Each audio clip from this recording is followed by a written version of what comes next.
My uncle was the mayor of Jerusalem during the British Mandate. During the last day before they leave, there was a lot of fighting and bombing. And during this last night, he heard banging on the door. And he was afraid. And he asked, who is it? British Army! He thought maybe they came to arrest him. So he opens the door in pyjama, and there was a British corporal and two soldiers with Tommy guns pointed toward him. The corporal said, Are you Daniel Oster? He said, yes. His Highness the High Commissioner appointed you an officer of the British Empire. Here it is, sir. Back face, forward march. And they left him like this, in his pyjama. That's Eli Raka, the nephew of Daniel Oster, the first Jew to be appointed mayor of Jerusalem since Byzantine times. Interestingly, while Tel Aviv does make an appearance in the text of the Declaration of Independence, Jerusalem, the supposedly eternal capital of the Jewish people, does not. Want to know why? Listen on. Hey, I'm Mishy Harman, and this is Israel Story. Israel Story is brought to you by the Jerusalem Foundation and the Times of Israel. So Israel is turning 75, and we feel this is a moment for us to step back and take stock, to ask where we came from, where we are, and where, for God's sake, we're going. And in order to answer those questions, we decided to go back to the basics. Our series, Signed, Sealed, Delivered, looks at our founding moral compass, Megillat HaAtzmaut, or the Declaration of Independence. 37 people signed Megillat HaAtzmaut, and over the course of the past several months, our team has diligently tracked down the closest living relative of each one of these signatories and interviewed them. We talked about their ancestors and families, about the promise of the Declaration, the places in which we delivered on that promise, the places in which we exceeded our wildest dreams, and also about the places where we fell short. And it is through these descendants of the men and women who, with a strike of a pen, gave birth to this country of ours, that we wish to learn something about ourselves. Today we'll meet Daniel Oster and his nephew, Eli Raka. He'll present one of the many political perspectives we'll be featuring throughout the series. We'll be right back. Life is made up of many gorgeous moments. Cherish them all, big and small, with Blue Nile. Whether it's for yourself or a loved one, Blue Nile's unrivaled selection of expertly crafted fine jewelry and statement pieces help make all your moments sparkle. Blue Nile's experts are on hand to guide you, and their diamond guarantee ensures you get the highest quality at the best price. Celebrate a life well lived in the most radiant way and save up to 30% at BlueNile.com. That's BlueNile.com.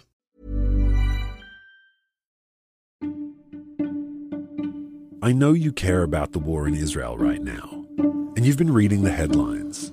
Massacre in Gaza, genocide perpetrated by Hamas. No, by Israel. But if you've been following long enough, you know one thing. This stuff seems complicated. And honestly, no one can really just pick a side or decide an opinion without really learning, without really knowing what you're talking about. And that's why I wanted to tell you about this podcast. Check out Unpacking Israeli History, now in its 6th season. They have episodes with topics ranging from what is Hamas anyway, to whether Israel should ransom captured soldiers, and the history of Israel and its disengagement from Gaza in 2005. Unpacking Israeli History cuts through the noise and helps you understand Israel's present through understanding Israel's history. So, educate yourself. Learn the history behind the headlines. Find Unpacking Israeli History wherever you listen to your podcasts.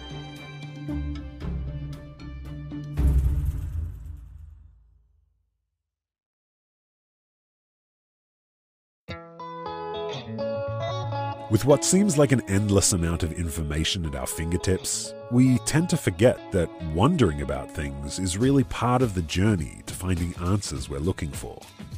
So, when it comes to the hot topics of Israel, Judaism, and Zionism, there's so much to wonder about right now that it's hard to know where to turn. Enter the latest weekly podcast from Unpacked, Wandering Jews with Michal and Noam. Join hosts and educator extraordinaires Michal Biton and Noam Weissman as they tackle these topics and the uncomfortable questions that surround them, with the goal of working towards the answers together with their listeners. No matter where you're from, if you've ever wondered about anything, this is the podcast for you. So check it out. Subscribe to Wandering Jews with Michal and Noam on your favorite podcast app today. Wandering Jews is brought to you by Unpacked, a division of Open Door Media.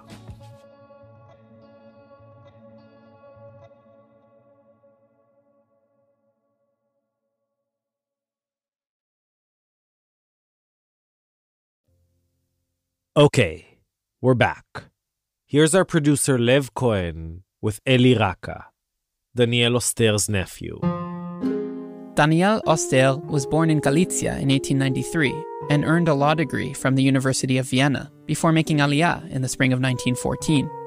He arrived just before the outbreak of World War I and was, indeed, soon drafted into the Austrian army, serving as an officer in the Damascus headquarters of Jamal Pasha, the region's governor and military commander. After the war, Oster settled in Jerusalem, married Julia Mani, the daughter of the Hebron-born Justice Malkiel Mani, and opened a law practice. He was, according to the 1921 local phone book, one of just 7 practicing lawyers in town. He was civically active, helped found the neighborhood of Rechavia, and served on the city council as deputy mayor, and then, amid endless drama and maneuvering between the city's Jewish, Muslim, and Christian politicians, as acting mayor. He was officially appointed to the city's top job by the British High Commissioner in the summer of 1944, after the death of Mustafa al-Khaldi. He was a member of the Tzionim HaKlaliim, the General Zionists, a centrist political party that supported Chaim Weizmann rather than Ben-Gurion, and that is today considered to be one of the ideological ancestors of the Likud party. For a while, he believed that the placement of his signature on the Declaration of Independence, just below that of Ben-Gurion, was a virtue of his position as mayor of what poet Yehuda Amichai once called, quote, the port city on the shores of eternity. Instead, it was due to his last name starting with the letter Aleph, or A, as everyone after Ben-Gurion signed in alphabetical order. He unsuccessfully ran for the first Knesset on an independent list called For Jerusalem, receiving a grand total of 842 votes nationwide. Humiliated, he continued to serve as mayor of the new state's capital till 1951. For the rest of his life, till his death in 1963 at the age of 69, he worked as a lawyer, and also, somewhat randomly, as Thailand's honorary consul general in Israel. Here he is, recalling the not-so-pleasant conversation he had with the prime minister after signing, or, as Ben-Gurion saw it, scribbling a mess, at the bottom of the Declaration of Independence.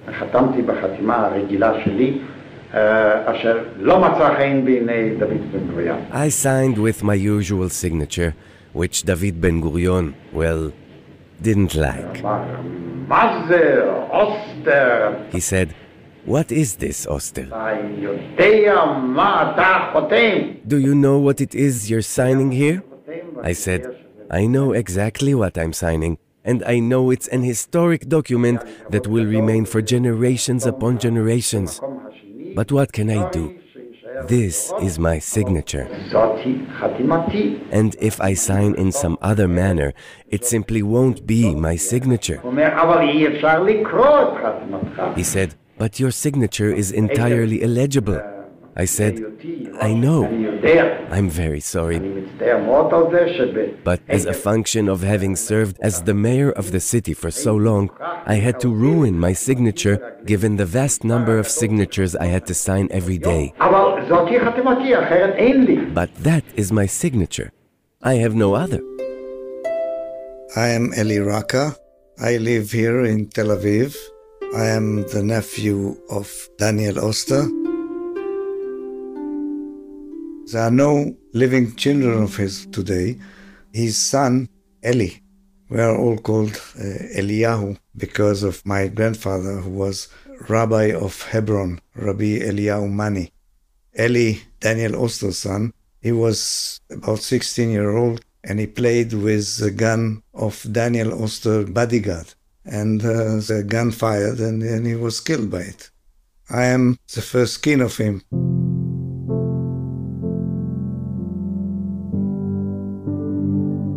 He came from the Austro-Hungarian Empire to Jerusalem in 1914, during the Ottoman period.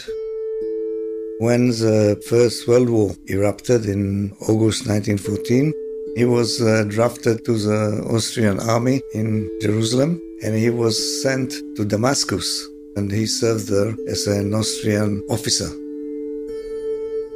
During 1917, when there was the Balfour Declaration, Zionism movement became allied with Great Britain, the enemy of the Axis. Zionism was banned.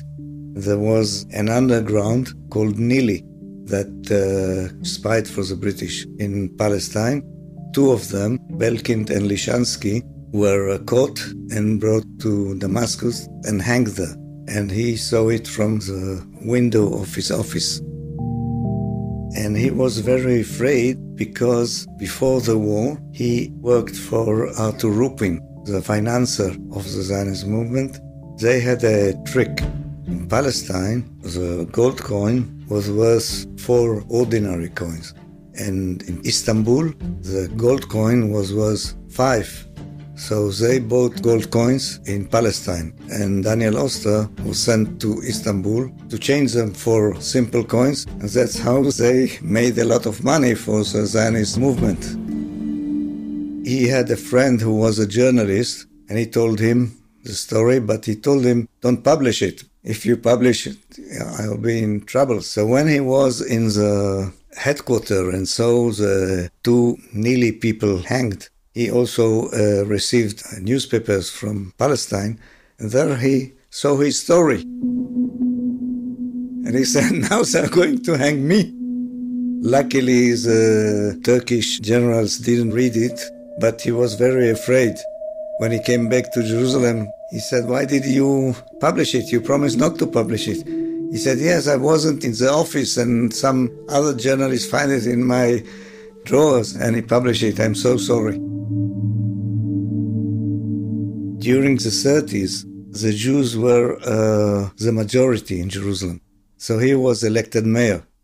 But the British High Commissioner told the Jewish agency that they cannot appoint a Jew as a mayor of Jerusalem because the Arabs will rise. The Jewish agency agreed with the British that an Arab will be appointed as a mayor, but it will be an Arab that the Jews will choose. They chose an Arab called Khaldi. My uncle was a vice mayor. And when my parents got married, my parents are photographed with Daniel Oster and with the Arab mayor of Jerusalem, Khaldi. My uncle was a very conservative man, always photographed with all the frocks and hats and ties and the whole set. And he was very strict with what should be done and what shouldn't be done. He was not the uncle to play with. He was a very distinguished person. We like to hear his views about the politics of this time. Jerusalem was always a multicultural place. Jews and Arabs and Haredis and secular people, and he was used to it. I mean, he had good relations with the Haredi politicians, but he was very secular. He would have been annoyed by the fact that in his neighborhood, Rehavia, and he was one of the founders of Rehavia, there are so many Haredi Jews today. It's not a surprise that Jerusalem is not part of the declaration.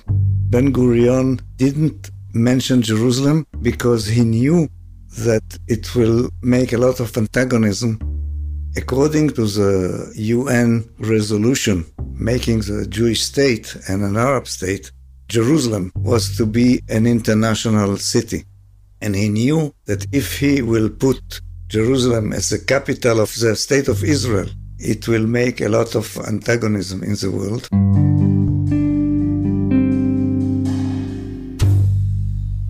Of course, it gave me a lot of pride that he was one of the signatories.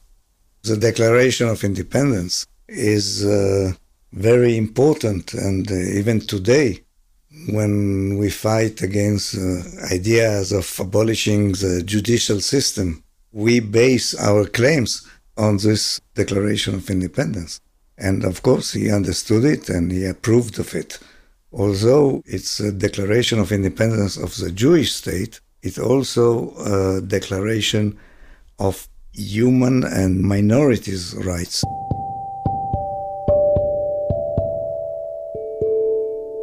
My uncle died in 1963. Jerusalem changed very much during the years. When I grew in Jerusalem, it was a very small city. The Jewish part of Jerusalem separated from the eastern part that was Jordanian. We didn't talk about Palestinians, but about Jordan. That's the city I knew. And then, after the 6 Days War, Jerusalem changed very much. And the whole unification, I don't think it brought Jerusalem to good things. Of course, as the first mayor of Jerusalem, if he could live in the time of 1967, when the city was reunited, my uncle would have been very glad about it. All of us were thrilled. There were only 1 or 2 or 3 people who warned us, like the prophet Jeremiah, warned from the catastrophe. Now we are seeing that they were right, but in those times, none of us saw it. Waking up from the dream took some years later. The unification in 1967 was bad because it gave, let's say, the more religious, all kind of, we call them Messiah ideas, that the Messiah is coming and it's our role to make the whole country Jewish and to expel the Arabs and so on. They became more and more important in the politics of the State of Israel. That's why I am for the two-state solution. I don't think that Jerusalem can be a model for multicultural city, especially not with all the extremists that are governing today's government. And for my part, I'm also for dividing it between the Jewish state and the Arab state. The idea of the two-state solution, I don't see practically how we can have it. So I can only be pessimistic.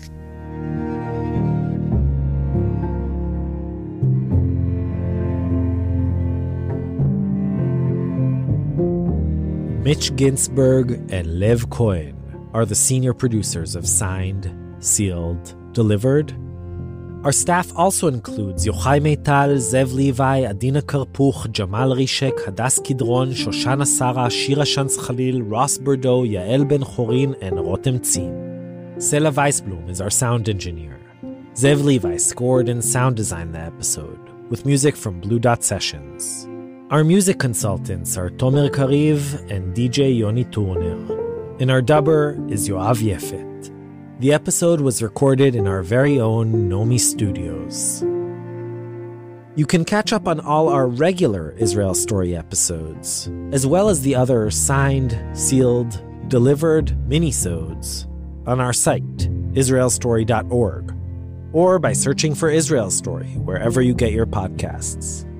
You can and should also check out our home at timesofisrael.com/podcasts.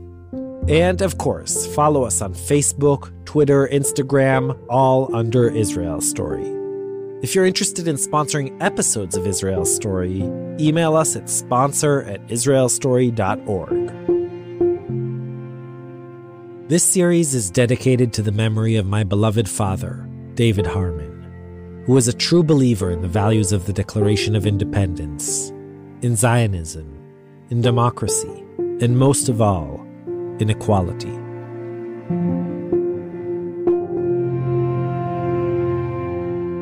I'm Mishy Harman, and we'll be back next time with another installment of Signed, Sealed, Delivered, and a completely different perspective on Israel's Declaration of Independence. Till then, shalom shalom, and יאללה ביי. ירושלים של זהב, של אמת וכזב, בלבבות ממערב ועד מזרח. גם של ערק, ג'רס, דבש, דם וחלב, שלא בוכים עליו מרוב שהוא נשפך.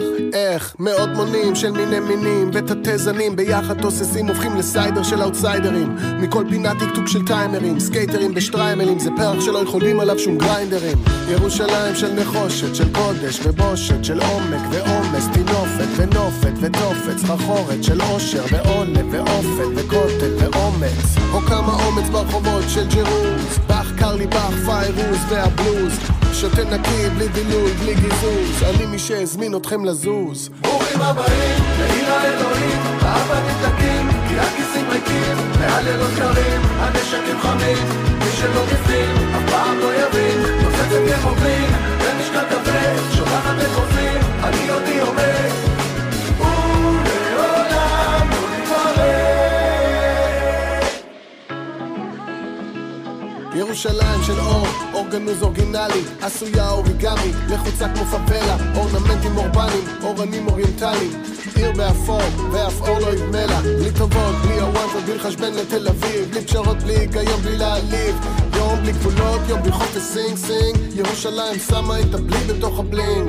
מה זה אומר אם זאת העיר הכי פאקט אפ, ואני יותר מדי פאקט אפ בשבילה? מה זה אומר עליי אם אני שמעתי שיר במקום שבו שמעתם כללה?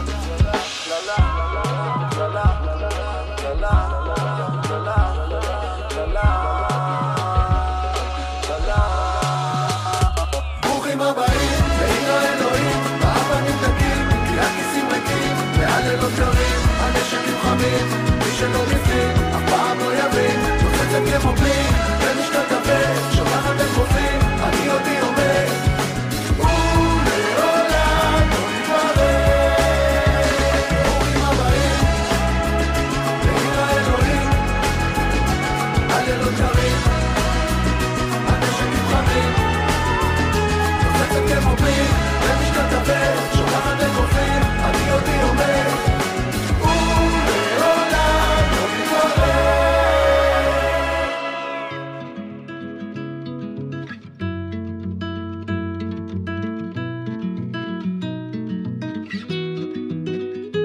ברוכים הבאים לעיר האלוהים, הלילות קרים הנשקים חמים, נוצצת כמו בלי במשקל כבד, שולחת אגרופים, אני יודעי עומד ולעולם לא ניפרד, ולעולם לעולם לעולם לא ניפרד, לעולם לא לעולם לעולם לא ניפרד.